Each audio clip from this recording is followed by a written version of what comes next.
बिहार की राजनीति में नालंदा जिले का दबदबा एक बार फिर से देखने को मिला है। मुख्यमंत्री सम्राट चौधरी के मंत्रिमंडल विस्तार में इस बार नालंदा जिले को दो मंत्री पद मिलने से जिले में राजनीतिक उत्साह का माहौल देखा गया। एक और जहां जदयू के वरिष्ठ नेता श्रवण कुमार ने लगातार 8वीं बार मंत्री पद की शपथ लेकर एक नया राजनीतिक रिकॉर्ड कायम किया है, वहीं दूसरी ओर पूर्व मुख्यमंत्री नीतीश कुमार के पुत्र निशांत कुमार ने राजनीति में अपनी नई पारी की शुरुआत करते हुए पहली बार मंत्री पद की शपथ ली है। नालंदा विधानसभा क्षेत्र से लगातार 9वीं बार विधायक चुने गए श्रवण कुमार ने गुरुवार को सम्राट चौधरी मंत्रिमंडल में मंत्री पद की शपथ ली है। बिहार की राजनीति में उनकी पहचान एक शांत, अनुभवी और संगठन के प्रति समर्पित नेता के रूप में होती रही है। उन्हें फिर से बिहार सरकार में ग्रामीण विकास विभाग और सूचना एवं जनसंपर्क विभाग जैसे महत्वपूर्ण मंत्रालयों की जिम्मेदारी सौंपी गई है। इससे पहले भी वे नीतीश सरकार में ग्रामीण विकास विभाग, परिवहन विभाग समेत कई अहम विभागों का सफलतापूर्वक नेतृत्व कर चुके हैं। राजनीतिक जानकारों की माने तो श्रवण कुमार की सबसे बड़ी ताकत उनकी संगठन क्षमता और नेतृत्व के प्रति निष्ठा रही है, और यही वजह है कि सत्ता परिवर्तन और राजनीतिक उतार चढ़ाव के बावजूद वे लगातार सरकार और संगठन दोनों में महत्वपूर्ण भूमिका निभाते रहे हैं।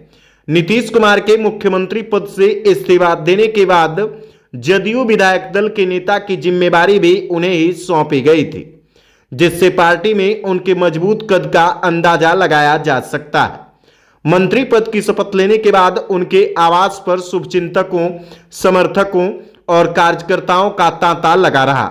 लगातार उनके समर्थक बिहार के अलग अलग जिलों से सीधे पटना उनके आवास पर पहुंचकर उन्हें फूलमाला पहनाकर और मिठाई खिलाकर उनका स्वागत करते हुए एक दूसरे को बधाई देकर खुशी का इजहार कर रहे हैं। साथ ही साथ सम्राट मंत्रिमंडल में मंत्री पद की शपथ लेने के बाद श्रवण कुमार जब पहली बार नालंदा पहुंचे, जहां जगह जगह जश्न का माहौल देखा गया। मंत्री श्रवण कुमार के समर्थक और शुभचिंतक उन्हें फूलमाला पहनाकर और गुलदस्ता भेंटकर नए कार्यकाल की शुभकामनाएं दी। श्रवण कुमार का राजनीतिक सफर संघर्ष और संगठनात्मक निष्ठा की मिसाल माना जाता है। उनका जन्म नालंदा जिले के बेन गांव में हुआ था। उन्होंने सरदार पटेल मेमोरियल कॉलेज से इंटरमीडिएट तक की शिक्षा प्राप्त की है। छात्र जीवन से ही वे सामाजिक और राजनीतिक गतिविधियों में सक्रिय रहे हैं। वहीं आपातकाल के दौरान शुरू हुए जेपी आंदोलन से उन्होंने राजनीति में अपना कदम रखा। इसी दौरान उनकी नजदीकियां नीतीश कुमार से बढ़ी और दोनों नेताओं की राजनीतिक दोस्ती लगभग 3 दशक से भी अधिक पुरानी हो गई। जब जनता दल का विभाजन हुआ और समता पार्टी का गठन हुआ, तब श्रवण कुमार नीतीश कुमार के साथ समता पार्टी में शामिल हो गए। वे समता पार्टी के संस्थापक सदस्यों में भी शामिल रहे और वर्ष 1995 में उन्होंने पहली बार समता पार्टी के टिकट पर नालंदा विधानसभा क्षेत्र से चुनाव जीतकर विधानसभा पहुंचे। इसके बाद उन्होंने पीछे मुड़कर नहीं देखा। वर्ष 2005 में जनता दल यूनाइटेड के गठन के बाद से वह लगातार पार्टी के टिकट पर चुनाव जीतते आ रहे हैं। नालंदा विधानसभा क्षेत्र में उनकी पकड़ इतनी मजबूत मानी जाती है कि वह पिछले लगभग 3 दशकों से इस विधानसभा सीट पर अजेय बने हुए हैं।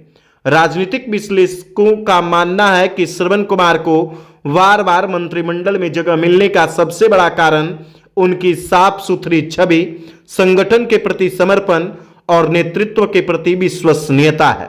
सम्राट चौधरी सरकार में भी उन्हें महत्वपूर्ण विभाग सौंपे जाने से साफ संकेत मिल रहा है कि सरकार अनुभवी नेताओं पर भरोसा बनाए रखना चाहती है। बिहार के लोगों को उम्मीद है कि श्रवण कुमार अपने अनुभव का लाभ बिहार के विकास में देंगे और ग्रामीण विकास समेत अन्य योजनाओं को नई गति प्रदान करेंगे। जैसा कि आप तस्वीर में भी देख रहे हैं कि श्रवण कुमार जब 8वीं बार मंत्री पद की शपथ लिए हैं और सम्राट मंत्रिमंडल में शामिल हुए हैं और जब पहली बार वह सम्राट मंत्रिमंडल में शामिल होने के बाद नालंदा पहुंचे हैं तो उनके स्वागत में लोगों का एक हुजूम उमड़ पड़ा है और लोग उन्हें गुलदस्ता भेंट कर उन्हें नए कार्यकाल की शुभकामनाएं दे रहे हैं, बधाई दे रहे हैं।